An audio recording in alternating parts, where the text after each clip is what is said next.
Bueno, vamos a continuar ca sesión, ca segunda ponencia, que está ao cargo do profesor Manuel María de Artaza Montero, que é profesor da Facultade de Ciencia Política e Administración da Universidade de Santiago de Compostela.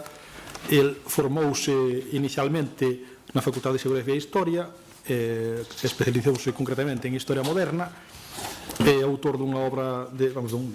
historiográfica importante moi importante sobre a época moderna de Galicia ou sobre aspectos que desbordan este territorio. O que máis seguín fundamentalmente, o que mellor coñezo, pois son algunhas publicacións que ten sobre as xuntas do Reino de Galicia, especialmente a súa tese doutoral,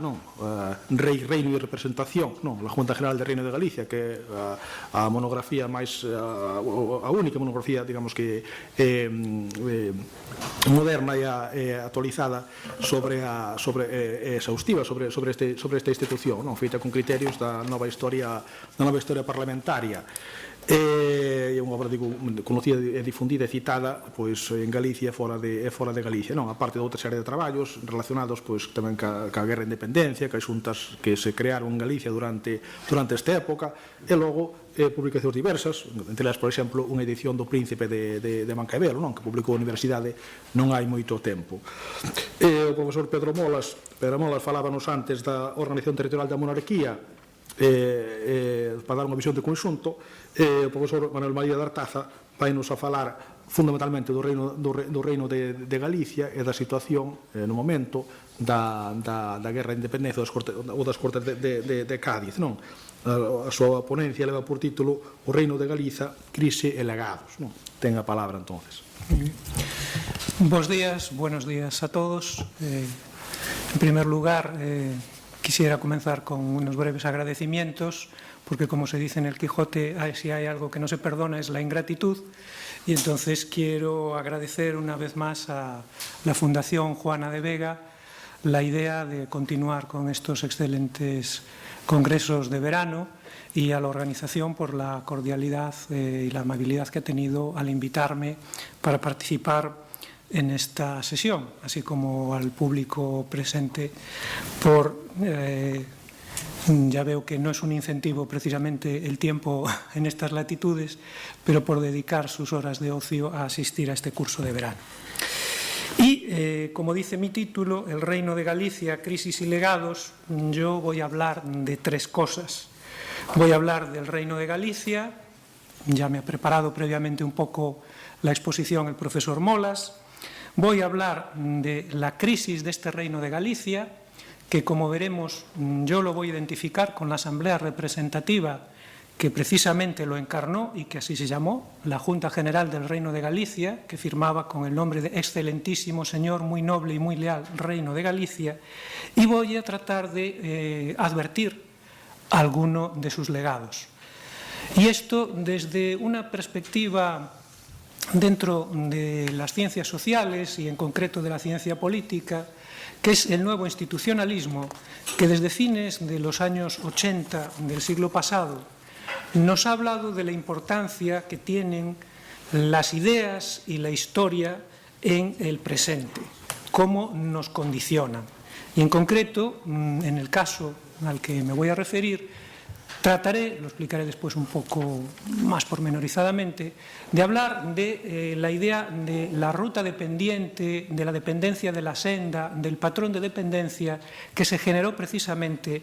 durante la época del antiguo Reino de Galicia.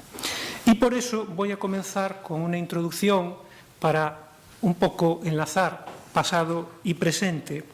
que me viene de la mano de un prestigioso arquitecto gallego, autor de un proyecto titulado No tiene ningún sentido la dispersión municipal que hay, que declaraba al diario La Voz de Galicia, refiriéndose al polémico tema de las fusiones de ayuntamientos: hace falta mucha generosidad, que todos cedan un poco. Hay una cosa curiosa y es que en Galicia no hay gallegos, hay vigueses, hay coruñeses, hay compostelanos, solo son gallegos cuando están en la Argentina. Sin duda que estas palabras no nos sorprenden a los habitantes de un país de acusada cultura política localista, donde, por poner un ejemplo significativo, el alcalde de esta misma ciudad de A Coruña defendía en 1996, después de 15 años de gobierno autonómico, un modelo de ciudad-estado autosuficiente, y cito textualmente, sin dependencias ajenas. Un país donde la rivalidad darwiniana entre sus principales ciudades es noticia casi diaria en los medios de comunicación, y ahí están los debates por la construcción de puertos exteriores próximos o prácticamente uno enfrente de otro, aquí en A Coruña y en Ferrol, las disputas por la ampliación y el sostenimiento de 3 aeropuertos, los enfrentamientos por el reparto de los órganos y sedes de las administraciones autonómica y central, el desarrollo reciente de 3 universidades con títulos duplicados o triplicados y centros desparramados por 7 campus, sin olvidar tampoco la competencia entre diversas iniciativas culturales. En suma, como aprecia el politólogo compostelano Xosé Luis Barreiro Rivas, a principios del siglo XXI, tras 30 años de autonomía, Galicia presenta una clara identidad cultural y lingüística, así como una fuerte percepción de su identidad locativa, es decir, de su periferismo extremo y de su geografía singularizada, pero una inexplicable debilidad para generar estrategias o programas económicos y políticos de corte territorial. Por otro lado, esta característica se hace más evidente si comparamos Galicia con las otras 2 nacionalidades históricas del Estado español, Cataluña y el País Vasco. Así, frente a la solidez del proyecto político de los nacionalismos vasco y catalán, solo podemos constatar la escasa fortaleza del gallego. De hecho, según Justo González Beramendi, que ha dedicado más de 1000 páginas a la historia do galeguismo político, o que predomina hoxe en Galicia é unha identidade regional en sentido estrito sobre unha identidade nacional socialmente minoritaria. Para explicar este fenómeno de una identidad nacional minoritaria, historiadores y científicos sociales se han puesto manos a la obra y han publicado diversos ensayos y estudios científicos. E incluso alguno de ellos, como el del citado Xosé Luis Barreiro Rivas, publicado con el significativo título de A Terra Quere Pobo, han obtenido un claro éxito de ventas. Pues bien, casi todos ellos apuntan a que el origen del déficit del nacionalismo político gallego, además de radicar en una serie de aspectos económicos y sociales político-institucionales del pasado, entre los cuales está la referencia al Estado liberal centralista español, siempre se habla del gran peso que tuvo el antiguo Reino de Galicia y, en concreto, del legado de ese reino durante la época moderna. Es decir, de la fase histórica inaugurada a partir de 1480 con el reinado de los Reyes Católicos y que se cerró en 1833-34 con la abolición del reino y los primeros pasos del Estado liberal. Es más, siguen teniendo eco las palabras de Alfonso Daniel Rodríguez Castelao, la principal figura del galeguismo político contemporáneo, sobre la doma y castración, dice textualmente, del Reino de Galicia decretada por los Reyes Católicos. A partir de entonces, o Reino de Galiza habría sufrido un descabezamiento político, pasando a ser un título carente de auténtico significado, una división administrativa que vivió una larga decadencia hasta su desaparición. Sin embargo, a mediados del siglo XIX, algunos defensores del provincialismo, del que ya se ha hablado aquí, un movimiento de carácter liberal progresista que postulaba la toma de conciencia de la singularidad de Galicia para resolver sus problemas, encontraron pruebas del vigor de la vida pública gallega en esa misma edad moderna. Pruebas utilizadas precisamente contra el Estado centralista instaurado por la Constitución moderada de 1845. Tal es el caso de los abogados coruñeses José María Amaya y Benito Play Cancela, que en 1852 destacaban la existencia de una asamblea representativa, la Junta General del Reino de Galicia, a la cual Maya calificó de elemento provincial o popular de Galicia. Por su parte, Benito Viceto plagió en el tomo 7 de su Historia de Galicia a Maya, pero consecuente con sus ideales democráticos, cambió el término popular por el de democrático para referirse a la Junta. Asimismo, otro historiador romántico, Manuel Murguía, líder regionalista de tendencia liberal progresista y padre del nacionalismo gallego, presentó a la misma institución como un cuerpo esencialmente democrático, dice textualmente, popular y como genuino elemento nacional, llegando incluso a afirmar que fue lo que tanto temían los defensores del centralismo, un gobierno regional. Pero es más, se trataba de un gobierno regional de un país autónomo semejante a las provincias vascas, pues solo bajo los reyes de la Casa de Borbón se habría despojado a la Junta de sus principales funciones. Por el contrario, la valoración de Castelao sobre la misma Junta fue radicalmente negativa. Textualmente dice: era o consabido órgano que aínda hoxe se utiliza por comodidade en algunhas colonias para enchufar nel o tubo absorbente do imperio. Y frente a Murguía y sus seguidores, a los que llamaba tradicionalistas, solo le concedió que, mal ou ben, representaba a unidade da nosa personalidade. Pero non por eso, concluye Castelao, intentaríamos resucitarla. Porque precisamente hay interpretaciones contrapuestas y porque en otros territorios del actual Estado autonómico español se han conservado en sus parlamentos los nombres de estas antiguas instituciones representativas del antiguo régimen. Pensemos en el Principado de Asturias, cuyo parlamento es la Junta General del Principado de Asturias, o en las provincias vascas, que siguen teniendo sus propias juntas generales. ¿Por qué no ha llegado hasta nuestros días el legado? ¿Por qué no se tiene en cuenta esta asamblea representativa, a pesar de su identificación con el territorio gallego? Pues bien, aprovechando que me dan la oportunidad aquí de hablar del Reino de Galicia y su crisis, y puesto que hay una vinculación muy estrecha entre esta asamblea y el propio reino al que representaba, teniendo en cuenta lo que afirmaba precisamente un experto en la historia de las asambleas estamentales y representativas, el belga Émile Lousset, una asamblea reproduce como una lente en pequeño, refleja como una lente en pequeño la sociedad en la que está enraizada. Y es precisamente lo que desde hace tiempo vengo reivindicando para que esta entidad sea más estudiada y se tenga mucho más en cuenta sus decisiones y el peso que ellas tuvieron en la historia de Galicia. Si se ha interpretado de forma contrapuesta, como acabamos de ver hasta ahora, en buena medida se ha debido a que todos estos autores que he citado utilizaron la historia como un arma al servicio de su lucha política, de sus ideales políticos. Y el problema, a mi modo de ver, radica hoy todavía en que gozan de buena salud, a pesar de que los aportes de la historiografía académica han cambiado radicalmente nuestra imagen del antiguo Reino de Galicia y de la propia Junta del Reino.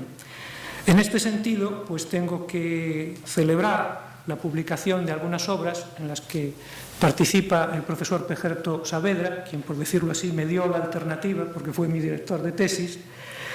que se han dedicado precisamente a divulgar la historia de Galicia en los últimos tiempos. Tal sería el caso A Gran Historia de Galicia, publicado por el diario coruñés La Voz de Galicia, o la historia moderna, la historia de la Galicia moderna, que acaba de publicar recientemente también la Universidad de Santiago de Compostela. Con todo, ni los científicos sociales ni los historiadores han realizado una evaluación completa del peso de la herencia de este antiguo reino en el desarrollo político gallego contemporáneo. Y por eso este es uno de los propósitos de esta charla, que se inserta dentro de un proyecto de investigación más amplio en el que participo, titulado Entre monarquía y nación,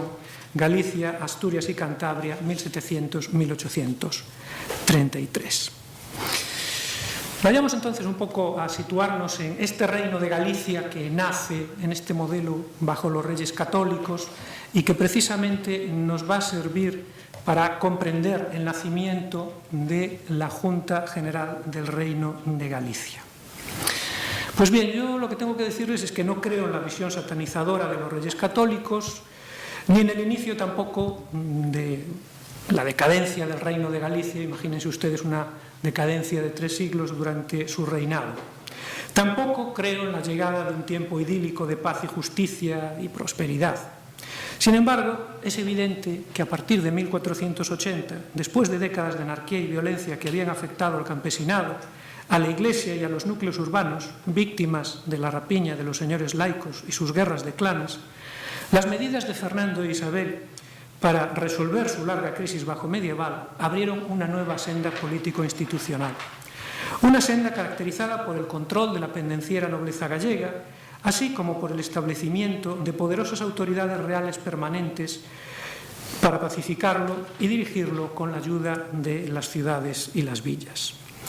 Sin embargo, esta senda no terminó de afianzarse hasta los años 30 del siglo XVI, después del asentamiento en el trono de Castilla del nieto de los mismos reyes católicos, Carlos I de Austria. Veamos, para empezar, Carlos puso fin a la tradicional rebeldía fiscal de Galicia, porque desde la pérdida del voto en Cortes que encontramos en el reinado de Juan II a principios del siglo XV, los procuradores gallegos no volvieron a ser llamados a esta asamblea, de forma que, como no votaban esos servicios, esas ayudas extraordinarias que otorgaba este Parlamento castellano, los gallegos se negaban a satisfacerlas. Bien, los reyes católicos prescindieron de esta asamblea debido a sus necesidades de dinero para su costosísima política interior entre 1479 y 1498 y solucionaron, en el caso de Galicia momentáneamente, el problema de su rebeldía fiscal gracias al establecimiento de la Santa Hermandad y de su tributo en el año 1482. Pero una vez agotado el expediente de la Hermandad para sostener su onerosa política exterior, Fernando e Isabel debieron recurrir de nuevo a los servicios de Cortes a partir de 1500. Entonces, para evitar la vuelta a los problemas de la rebeldía fiscal del pasado, Zamora apareció como cabeza del Reino de Galicia y ese mismo año 1500 tuvo lugar en Santiago, ante el gobernador Hernando de Vega y el alcalde mayor, el juez Cornejo, una junta de los procuradores de las 5 provincias de las ciudades, villas, lugares, cotos e feligresías del Reino de Galicia. El objeto de esta reunión era distribuir un cupo del servicio destinado al casamiento de las infantas que había tocado a Galicia. Pero lo más significativo es que este congreso sirvió también para que de Vega y Cornejo comunicaran distintas órdenes reales y dieron incluso la oportunidad a los procuradores de proponer posibles agravios o informar sobre agravios de justicia y pedir su remedio. En suma, tenemos que las necesidades fiscales, administrativas y políticas de la monarquía alumbraron una asamblea representativa que facilitaba la gobernabilidad de Galicia. Posteriormente siguió siendo reunida para prorrogar entre las provincias nuevos servicios. Pero claro, la subordinación a Zamora que César Olivera Serrano sitúa ya en 1425 y se presume en 1476 fue sentida como una humillación y un grave perjuicio por los dirigentes gallegos. Pues, según apuntamos, contra las reglas establecidas, los habitantes del reino pagaban tributos que no habían consentido. Por tanto, con la llegada al trono de Carlos de Austria en 1516,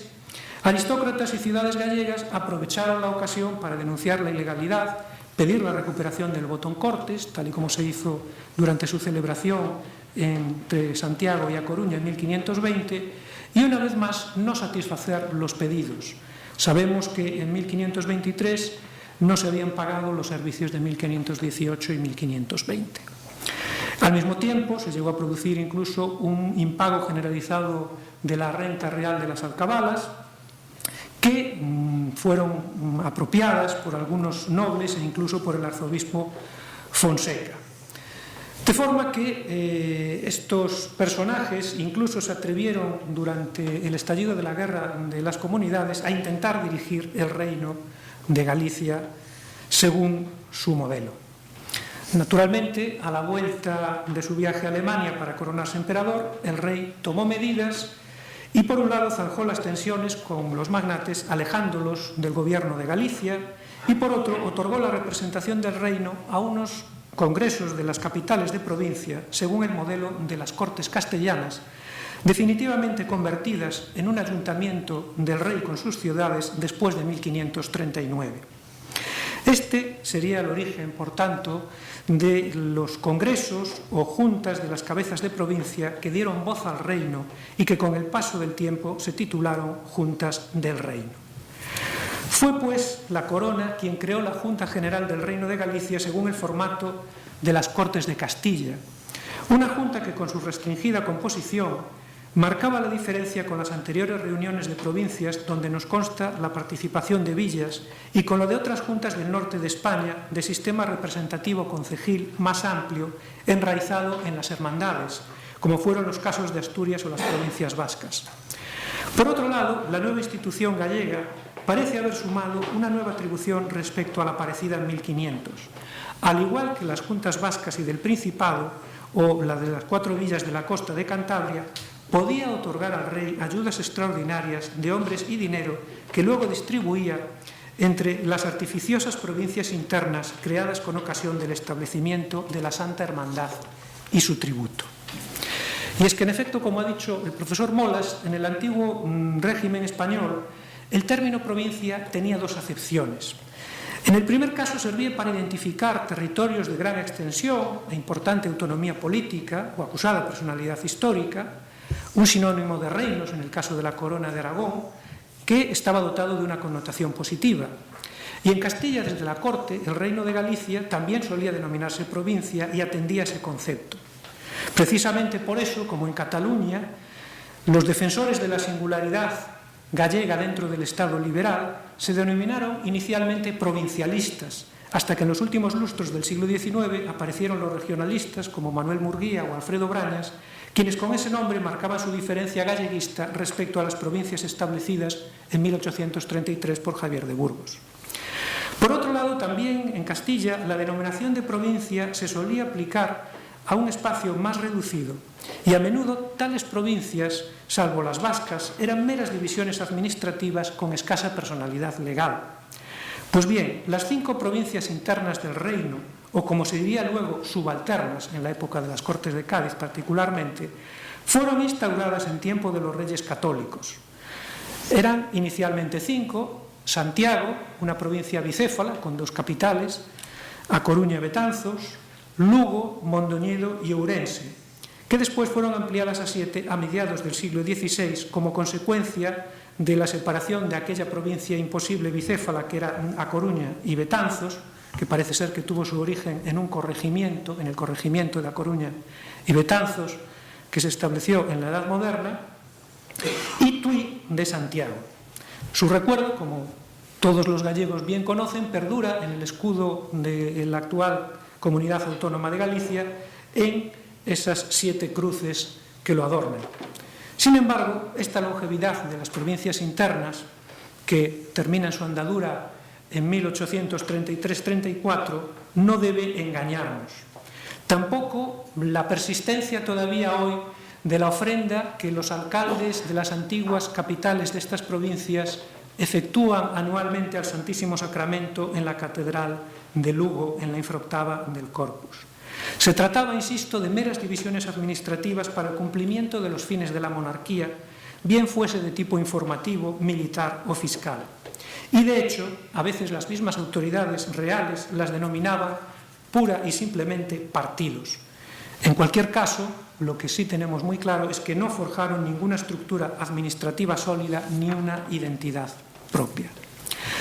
De todos modos, su utilidad para la corona, como he dicho, era clara, porque en un país muy señorializado y donde había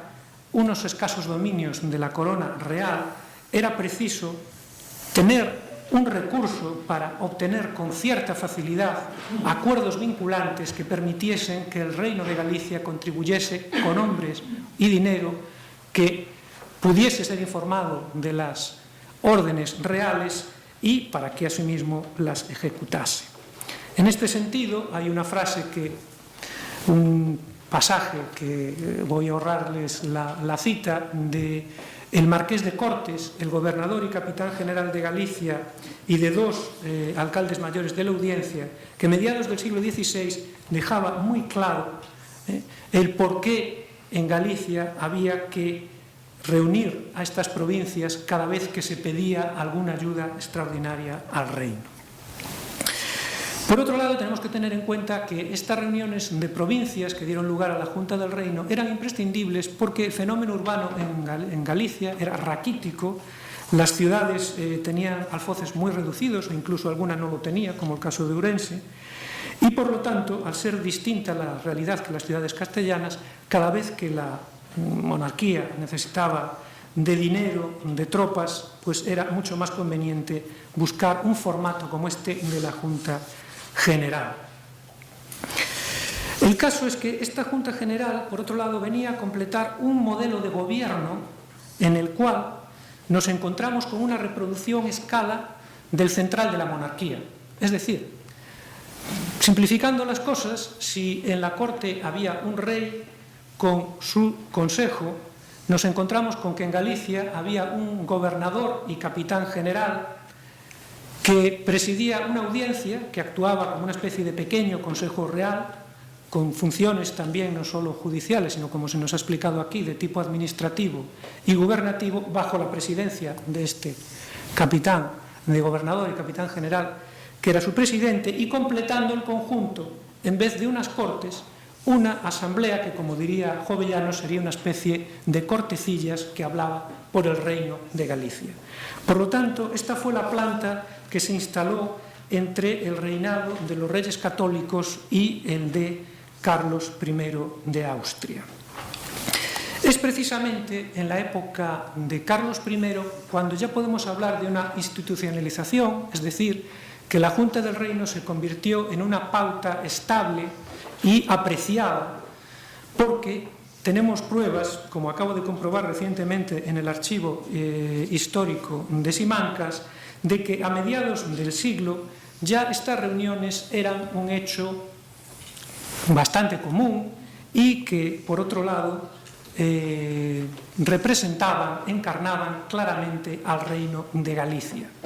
En concreto, he tenido la fortuna de encontrar las primeras actas íntegras de uno de estos encuentros antes del año 1599, que hasta la fecha se consideraba como, en mi propia tesis, digamos que un momento ya de arranque de mayor peso institucional de la Junta, y aquí nos encontramos como las 7 provincias ya aparecen presentes, como se habla de que hay una cantidad de 6.000 maravedís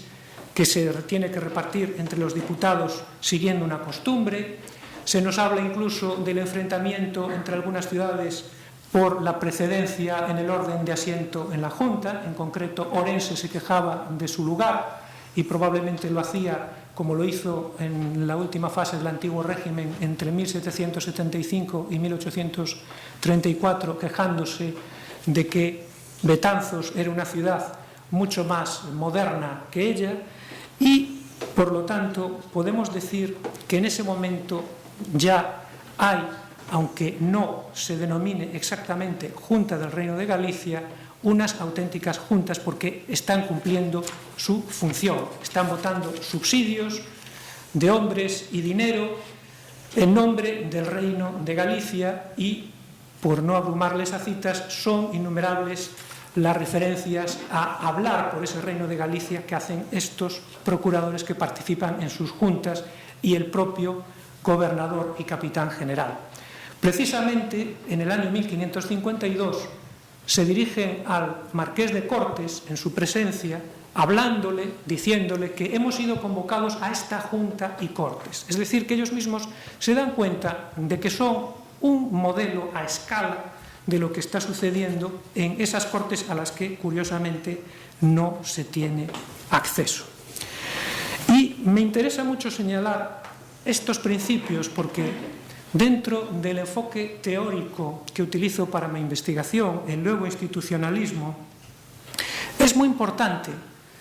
como ya apuntaron, sin nombres tan rebuscados, personajes de la talla de Tocqueville, los primeros pasos, porque se tienden a seguirlos. Y en el caso del nuevo institucionalismo, sobre todo se nos habla del concepto de dependencia de la senda o de los patrones de dependencia, porque, para simplificarles mucho este concepto, una vez que se crean una serie de pautas institucionales, son muy difíciles de abandonar a causa de los intereses de sus beneficiarios que intentarán mantener o incrementar sus ventajas. Aquí tenemos claramente uno de los problemas con los que nos encontramos para cambiar el actual modelo de Estado español. Señores, durante siglos ya casi podemos hablar de provincias, de diputaciones, de toda una serie de instituciones que han generado muchos intereses y que son difíciles de liquidar de un plumazo.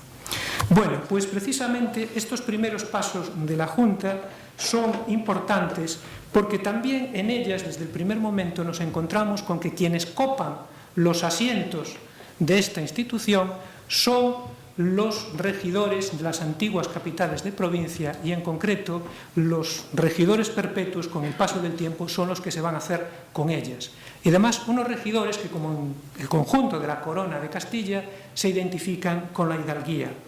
De forma que la Junta del Reino va a ser una concesión a ese grupo social que ocupa el hueco que dejan los magnates que abandonan el reino durante la época de Carlos I, atraídos por las prebendas de la corte y también como un medio de evitar su conflictiva actuación en Galicia. El caso es que precisamente esta asamblea se va a convertir en su portavoz a lo largo de toda su historia y va a ser muy celosa de que se altere tanto su composición como, naturalmente, que entren otra serie de proyectos que no se identifiquen con el modelo de país que tiene esta hidalguía, que es un modelo de país rural, estamental, donde precisamente no se busca que haya un desarrollo, por ejemplo, en el siglo XVIII, semejante a la Fabril Cataluña. Esto es algo por lo que pugnarán los diputados de la Junta del Reino con gran encono. Y sobre todo nos vamos a encontrar con que esta pequeña nobleza, por otro lado, sin embargo, con su codicia marcó en buena medida la suerte de esta asamblea. ¿Por qué digo esto? Pues porque su autonomía fue escasa y al ser una institución copada por un grupo social, lógicamente su proyección fue, a pesar de la importancia de las medidas que tomaron, bastante escasa. Estas juntas de Cortes, como digo, dependían de estos regidores perpetuos y precisamente cuando a principios del siglo XIX las regidorías perpetuas entran en crisis, una crisis que ya se viene arrastrando desde la última mitad del siglo XVIII, nos vamos a encontrar con que la propia Junta se va a encontrar sin valedores. Y cuando en 1835 unos ayuntamientos electivos suprimen definitivamente los oficios enajenados a perpetuidad o de por vida, la trayectoria de la Junta se podía dar por finiquitada. Por otro lado, esta asamblea se va a consolidar, como decía, durante la época de los Austrias, con una serie de funciones que van a hacer que su adaptación a los cambios ambientales posteriores sea un tanto complicada. Veamos, nos vamos a encontrar con que en una época en la que se van a encadenar los conflictos militares, los diputados de la Junta del Reino básicamente son llamados para otorgar al rey, aunque en ocasiones también, como las Cortes de todos los distintos reinos españoles y asambleas representativas europeas de la Edad Media y Moderna, pues se les llama para dar su consejo, para otorgar servicios militares. Y esto precisamente va a permitir que el gran anhelo del Reino de Galicia, que era su postergación, porque Zamora hablaba en las Cortes Generales por ella, sea conseguido a principios del reinado de Felipe IV. En unos momentos en los que se acaba la guerra de los 12 años con los holandeses y es preciso obtener más recursos para librar un conflicto con éxito, se concede, a cambio de 100.000 ducados ofertados por la Junta del Reino en 1621, el voto en Cortes a Galicia. Y esto es particularmente interesante porque precisamente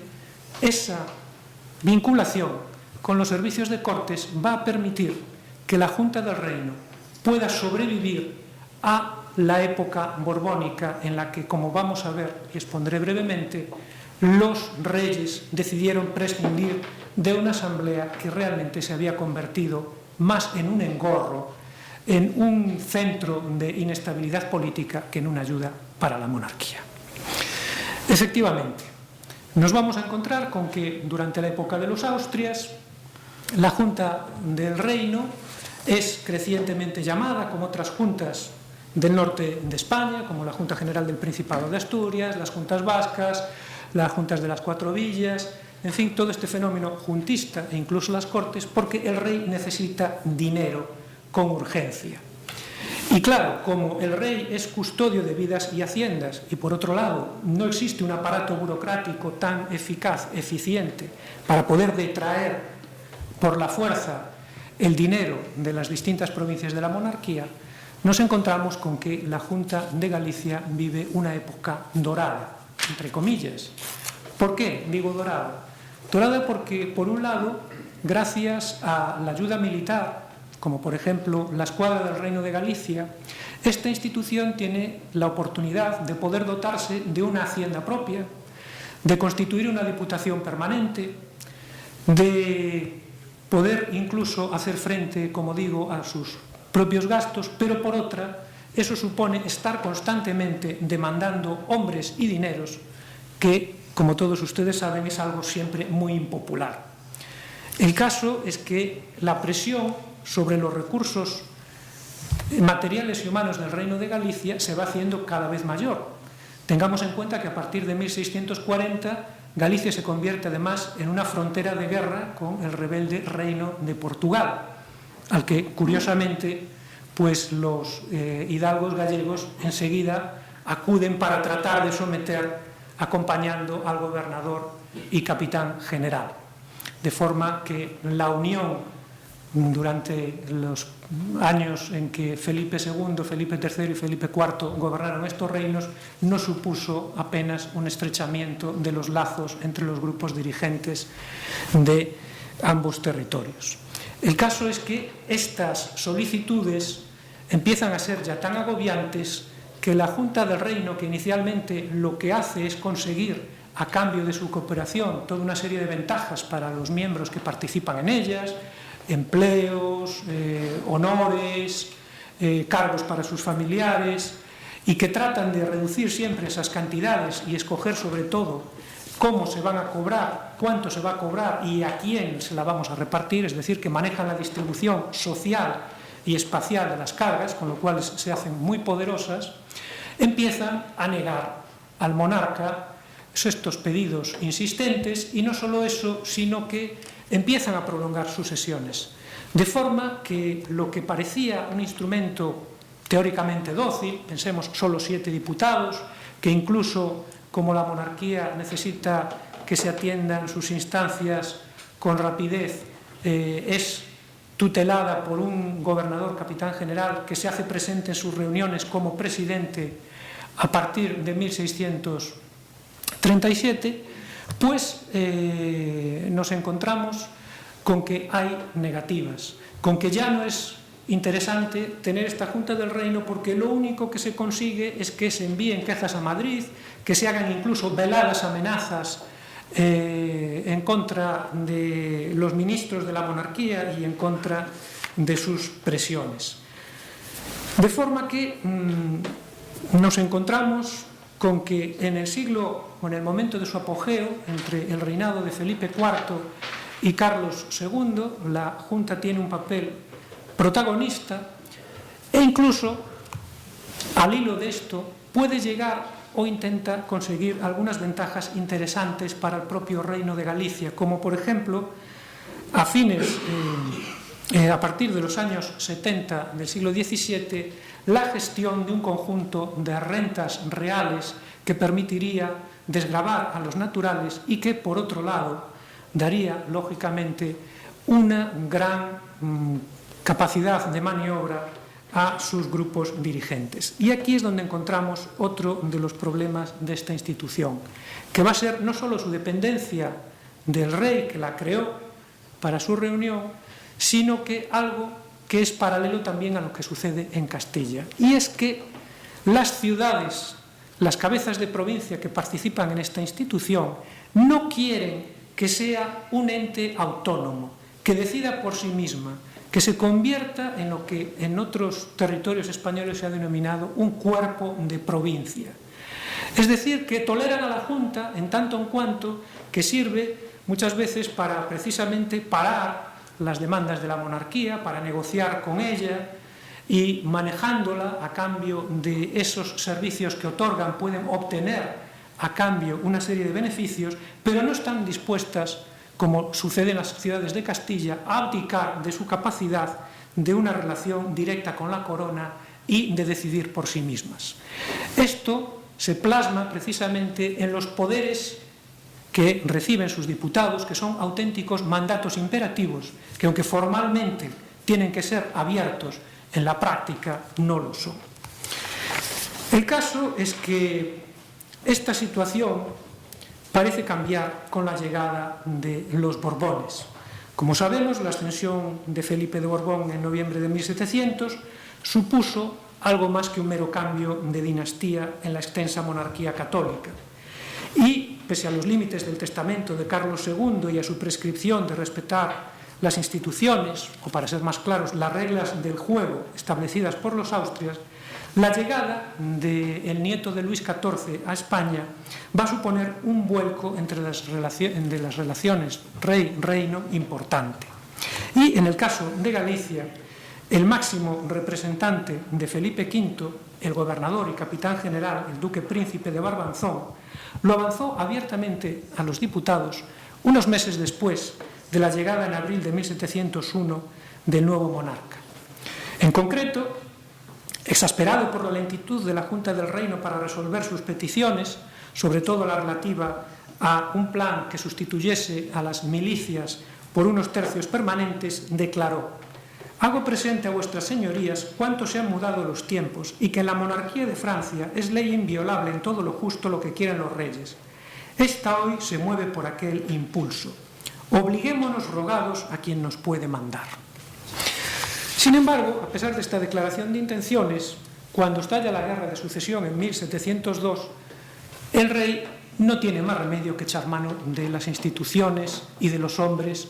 que pueden ayudar a la monarquía en estos momentos de emergencia y debe convocar a la Junta del Reino de Galicia, que en un tira y afloja permanente, en esas concesiones de soldados y de tributos, intenta muchas veces conseguir ventajas para el conjunto del reino, no simplemente para la hidalguía. Por ejemplo, el proyecto que las ciudades concibieron a fines del siglo XVII de administrar las rentas reales de Galicia terminó siendo un fiasco que produjo una tremenda deuda y un pleito que no terminó de sustanciarse hasta fines del siglo XVIII. Pues bien, en esas negociaciones para que el reino otorgase soldados, ayudas económicas, la Junta consigue, por ejemplo, el indulto de las deudas fiscales originadas con motivo de esa administración. Y así otra serie de ventajas. No obstante, al final, el argumento de la extrema necesidad sirvió al rey para incumplir buena parte de sus compromisos y, sobre todo, terminó este monarca enfrentándose con la Junta porque cuando intentó que se renovase el cobro de un donativo forzoso a los naturales, estos, después de haber accedido, alegando que las causas en las que vivían los habitantes del reino eran sumamente trágicas a la altura de los años 1711, Galicia había vivido como Europa particularmente las consecuencias del denominado Gran Invierno Europeo de 1708-1709, pues como digo, cuando se deciden a renovar esta ayuda, le dicen al rey que lo harán por una vez y no más, y que además, ojo, porque las leyes reales de España por las cuales se está establecido que no se impongan nuevos tributos a los pueblos sin que sean otorgados por sus procuradores en Cortes. Felipe V entonces reaccionó con indignación y echó mano de una práctica de la monarquía francesa inédita en España. Dispuso el llamamiento de los diputados a la corte, porque según el presidente del Consejo de Castilla, conde de Gramedo, se debía escarmentar a los omisos gallegos para que se esforzasen al servicio de la corona y de los demás vasallos. Además, no podía levantárseles este castigo ejemplarizante porque se estaba intentando establecer en Galicia la denominada nueva planta. Y precisamente esta nueva planta supuso la llegada de un poderoso ministro real, del superintendente Medina, que intentó precisamente conseguir todo aquello, soldados, dineros, que la Junta se negaba a pagar. El caso es que este Medina, que era la punta de lanza de la nueva planta en Galicia, tuvo la fortuna de encontrarse precisamente con la resistencia conjunta del reino y de las autoridades que hasta ese momento la habían dirigido, el gobernador y la audiencia. Y las súplicas de la propia Junta contra este Medina, al cual se le consideraba como una especie de vampiro del reino que iba a acabar con sus habitantes, consiguieron que en 1716 la superintendencia fuese eliminada de Galicia. No obstante, cuando las cosas se señalaron un poco más, a partir de 1718, el rey pudo instaurar por fin su nueva planta, una intendencia, como explicó el profesor Molas, con una serie de funciones muy amplias que permitían precisamente prescindir de las ayudas extraordinarias de la Asamblea, entre otras cosas porque a partir de 1719 se establece un impuesto permanente para el mantenimiento de las tropas en Galicia, el denominado impuesto de utensilios contra las disposiciones de millones. El caso es que entonces podríamos decir que entró aquí realmente, como decía Murguía, en crisis el reino de Galicia, acabó la nueva planta con estas juntas del reino. Pues no, lo increíble es que a pesar de la oposición que habían demostrado a los reyes de la Casa de Borbón, la Junta del Reino vuelve a ser llamada, en este caso se le llama con motivo de servicios vinculados a Cortes, pero curiosamente, a pesar de que la Junta ha visto que el monarca es enérgico y que no está dispuesto a entablar negociaciones ni a atender sus demandas bajo presión, ella insiste en que se atiendan a sus demandas a la vez que aprueba sus servicios. Esto no tiene lugar y en 1722 nos encontramos con que con motivo de una prórroga de esas ayudas que se habían concedido con motivo de la Armada Invencible y que durante el siglo XVII se convirtieron en la principal renta de la corona, que eran los millones, la Junta del Reino obtiene solo un plazo de 6 días para aprobar la prórroga y además no puede tratar en sus reuniones de ningún otro asunto. El caso es que los diputados intentan incluso que el gobernador se ponga de su parte, no lo consiguen y sin que aprueben o nieguen el servicio son disueltos. Podríamos decir que a lo mejor aquí llegaba el fin de la Junta del Reino de Galicia, pero no fue así, sino que a continuación estos diputados consiguieron volver a reunirse, en este caso con motivo en 1724 del nombramiento de los procuradores a Cortes que apoderaba en nombre de Galicia la Junta del Reino para, en este caso, jurar al heredero al trono Fernando VI y mandan a estos procuradores toda una serie de peticiones, algunas de ellas pues muy significativas, como por ejemplo la de la rebaja de la sal, que fue uno de los grandes logros de la Junta del Reino durante el siglo XVII. Precisamente el profesor Pejerto Saavedra ha hablado en alguna de sus obras sobre la vida cotidiana en Galicia de la popularidad del general Prim, porque él fue o que salgara os cachelos, creo que era precisamente la expresión, dado que en la época la sal era como una especie de gasolina de la época y se sobrecargó inmensamente para construir carreteras y para pagar todo tipo de servicios extraordinarios. El caso es que esta Junta del Reino va a seguir reuniéndose e intentando, cada vez que hay ahora una convocatoria de millones, que se cumplan toda una serie de peticiones al servicio del reino y sobre todo intentos de desgravación fiscal. Para ello la táctica precisamente es usar las condiciones, las escrituras de millones que se habían firmado como una especie de contrato entre el rey y el reino en el siglo XVII para que se desgravase a los habitantes gallegos. Es decir, que la sal volviese a correr por el precio de 11 reales, que no hubiese un estanco de pólvora ni de aguardientes, que no hubiese un impuesto de utensilios, puesto que ya se contemplaban en los servicios de millones partidas para que las guarniciones del Reino de Galicia fuesen mantenidas a costa de este dinero, y otra serie de peticiones que no solo aprovechaban a los hidalgos, sino también a el común de los habitantes de Galicia. En esta tesitura, la Corte, que está harta de una Junta que está siempre tratando de que se conteste a sus peticiones a la vez que envía su aprobación de la prórroga, en 1752, a instancias del intendente, se va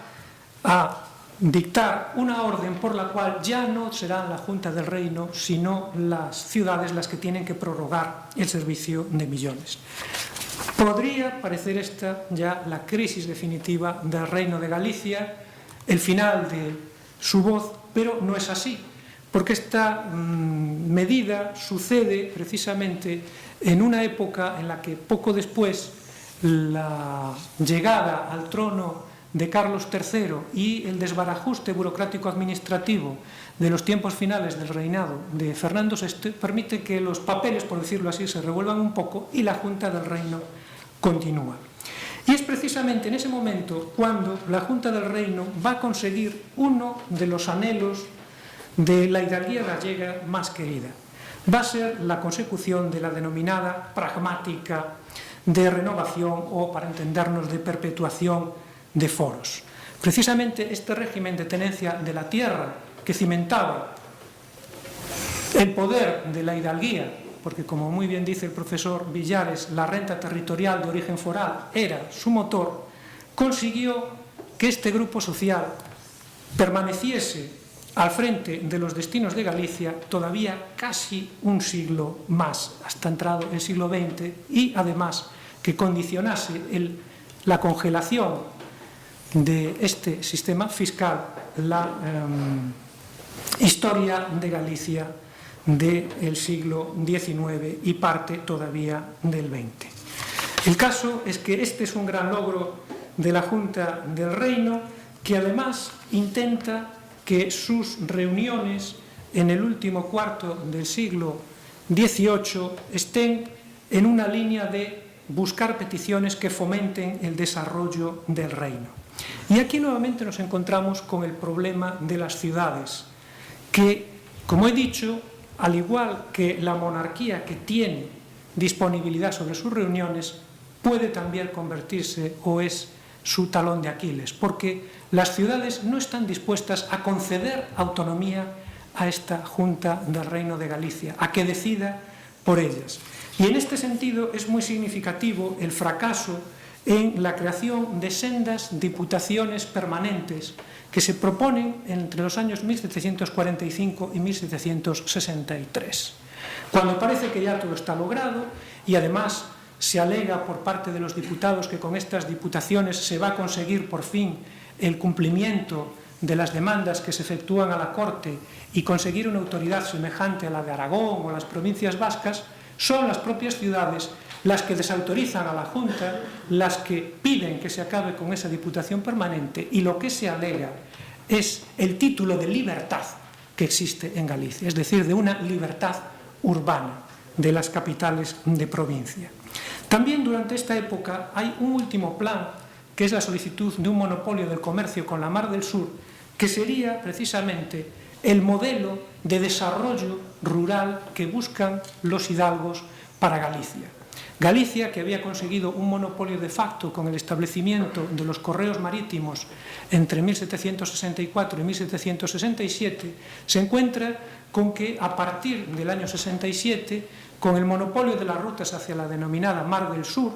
donde nos encontramos con los mercados de Chile, Lima, Potosí, la zona del Río de la Plata, hay unos ingresos muy interesantes y se trata de convertir al país en un Cádiz norteño, un Cádiz que precisamente mantendría ese modelo de país rural contrario a lo que sería el modelo de desarrollo manufacturero en Cataluña. Este proyecto es insistentemente perseguido por la Junta y alcanza el siglo XIX, pero no se podrá conseguir. Sin embargo, lo que más nos interesa de él es que precisamente el apoyo que a este proyecto van a dar los oligarcas del comercio colonial coruñés nos muestra que esta nueva burguesía que llega a Galicia, muchas veces lejos de ser un elemento de erosión del antiguo régimen, termina apuntalándolo. El caso es que en el contexto de las guerras finiseculares, la Junta del Reino cada vez se encuentra o empieza a ser contemplada por la Corte como algo más embarazoso, y precisamente en las comprometidas circunstancias que se sucedieron después de la derrota de Trafalgar en octubre de 1805, se decide acabar con esta Junta del Reino, que a principios del siglo seguía insistiendo en que el rey atendiese a sus peticiones, que constantemente enviaba súplicas y que incluso hacía veladas amenazas de desestabilización social si no se atendían. Esto precisamente dio lugar a que en 1805 se cambia la convocatoria de la prórroga de millones, se desempolva la orden del año 1752 que daba la prórroga de esos servicios a las ciudades y, teóricamente, se quite a la Junta del Reino la oportunidad de reunirse. Sin embargo, esto genera una tremenda resistencia por parte de las ciudades. Nos encontramos con que, por ejemplo, la ciudad de A Coruña habla de que se pierde una de sus mayores regalías y privilegios, que la continuación de la Junta del Reino en Cortes para la concesión de millones de 6 en 6 años, según la costumbre constituida que pasa de algunos siglos, es algo a lo que no se puede renunciar, y termina reuniéndose en la Asamblea, que trata de disimular esa pérdida del voto en Cortes, pues formalmente, de la prórroga de millones, formalmente votándola. Lo que más me interesa es que precisamente en estos momentos aparece ese título de Cortes, esa conciencia de la importancia de la Junta como voz, como representante de Galicia, y gracias a ello, cuando en 1808 estallan en A Coruña y en Santiago las mayores sublevaciones contra Napoleón, las autoridades locales y civiles y militares de La Coruña deciden precisamente convocar en ese momento excepcional a una Junta del Reino, porque según las ideas de la época, ella era la que en el caso de vacar el trono le correspondía precisamente hablar por el reino. De forma que en 1808 nos vamos a encontrar con un momento inédito en el que, sí como quiso Burguía, la Junta General del Reino de Galicia gobernó el Reino de Galicia, legisló, impuso impuestos, pero durante un periodo muy breve, porque en octubre de 1808 ya llegan las órdenes de la Junta Suprema Central, a la cual ha contribuido, a cuya formación ha contribuido la Junta del Reino de Galicia, y se pierde el ejercicio de la soberanía de esos meses. La Junta del Reino, sin embargo, y esto es lo más importante, sigue siendo una junta de ciudades. Se impide que participen otros individuos, salvo cuando hay una gran presión y los estamentos privilegiados dicen que no son unas auténticas cortes porque faltan nobles y clero, pues como mucho y como concesión, pero dejando claro que la soberanía la tienen solo la Junta, los representantes de las ciudades, entran a formar parte de ella varios eclesiásticos, entre los cuales está el famoso obispo de Ourense o el obispo de Tui. Pero este periodo excepcional, que se prolonga un poco más durante 1808, termina de una forma abrupta con la llegada de las tropas del mariscal Soult a La Coruña, y en enero de 1809 la Junta capitula. De esta forma, la institución queda estigmatizada de tal manera que ya no se pensó nunca más en volver a convocarla durante la época de la Guerra de la Independencia. Y con posterioridad, cuando regresa al trono Fernando VII, no hay ocasión para precisamente citar como mérito lo que había sucedido durante ese periodo como una prueba de fidelidad, sino todo lo contrario. Nos encontramos entonces con que vuelve el rey deseado y la Junta del Reino, que tiene una convocatoria que depende de la voluntad real, sin embargo, trata inicialmente, ya en 1816, de reunirse. Y trata de hacerlo porque el campesinado se negaba a pagar las rentas y en una situación económica además difícil para el reino, hay un movimiento de cartas entre las ciudades y se intenta recuperar esta institución. Sin embargo, el rey no va a acceder a esta solicitud y nos vamos a encontrar con que a partir de 1818 solo se va a reunir, como dicen ellos, en un acto de material asistencia, porque el rey deseado les prohíbe tajantemente dirigir cualquier tipo de súplica, es decir, que se pueda convertir en un centro de inestabilidad política, a pesar de que todos sus miembros, como puede suponerse, eran personas de acreditada lealtad a la monarquía absoluta. En esta situación, la Junta del Reino se va a reunir por última vez en 1834, simplemente para sortear a los comisarios de Millones, que a su vez eran sorteados en Madrid, en un acto en el que ellos podían convertirse también en diputados de los reinos. Y esta institución, en la cual ya apenas hay una intervención de los concejos, porque solo los regidores perpetuos son muy escasos, digamos que acepta con fatalismo su final. De hecho, esa función que en sus últimos tiempos tenía de fomento ya no tenía sentido, y así lo aprecia el subdelegado de Fomento coruñés, don Miguel Galloso, señor de Rubiáns, que precisamente pedía el cese del motivo de la reunión de estas juntas, la Diputación General y la de Millones, porque decía que colocados los subdelegados de Fomento a la inmediación de las necesidades de los pueblos, con un deber privilegiado de remediarlas o proponer los medios de satisfacerlas y en contacto inmediato, por decirlo así, entre los pueblos y el gobierno, ambas instituciones quedan sin función. Además, como en estos tiempos de crisis, se alegaba que eliminándolas se evitaba una gravosa carga fiscal. Así es como se va a acabar la historia de la Junta del Reino de Galicia, con una última defensa del diputado general del reino, que era un cargo establecido por la Junta desde fines del siglo XVII para actuar como una suerte de embajador ante la corte y para promover precisamente sus asuntos, porque el Reino de Galicia ya no tenía tampoco valedores. Precisamente hay un cambio de régimen y aquí las ciudades se encuentran en algunos casos muy interesadas en la liquidación de este Reino de Galicia, porque ahora, en el nuevo reparto de poder, nos encontramos con que A Coruña, que había estado disputando durante todo el antiguo régimen la capitalidad,